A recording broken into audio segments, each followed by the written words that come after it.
of each type of rural settlement. First, clustered or agglomerated or nucleated settlement. This is a compact or closely built up area of houses where general living is distinct from farm, barns, or pastures.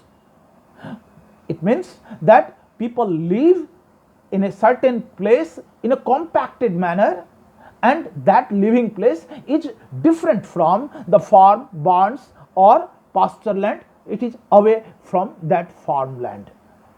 Houses are closely built. And the second feature of that, the closely built up area as well as the intervening streets that connect with each other form some recognizable patterns or geometric patterns like quadrilateral pattern, radial pattern, or linear pattern.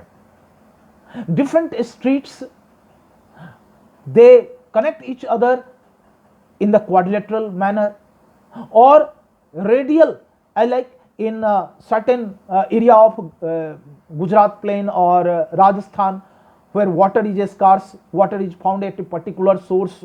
So that becomes the center, and around that the compact settlement develops, that is the radial pattern.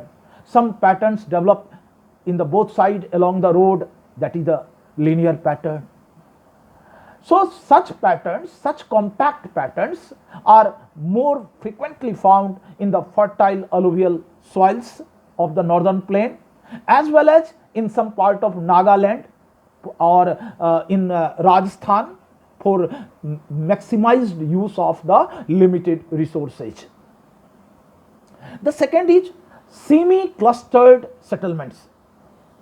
This is the fragmentation of a compact settlement where the land owning community or the influential community, they live in the center of village, which is called main village, and certain sections, especially the people of the lower strata, they are forced or they choose to live little away from the main center, main village. That forms a semi-clustered settlements. So this type of settlements is mainly influenced by the social divisions or ethnic factors.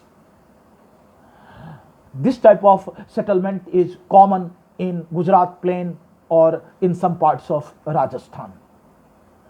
And third is hamleted settlement.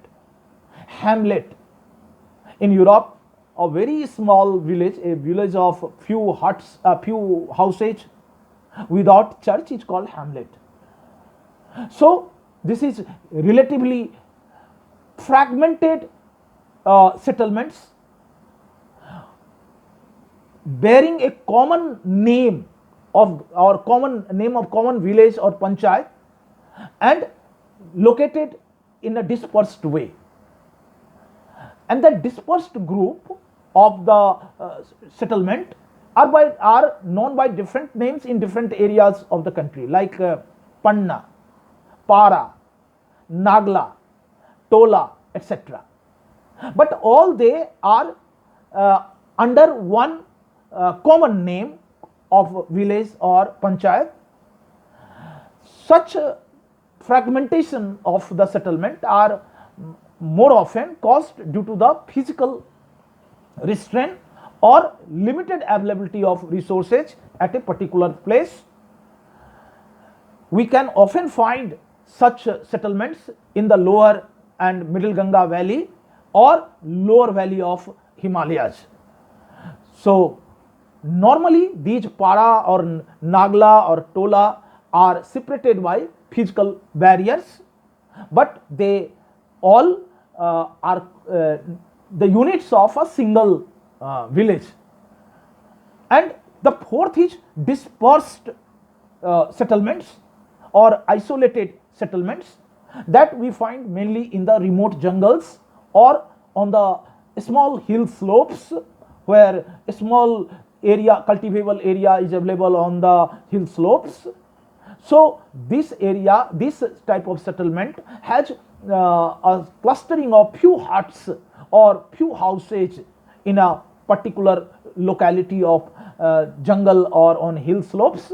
This is dispersed or dispersed settlement or isolated settlement.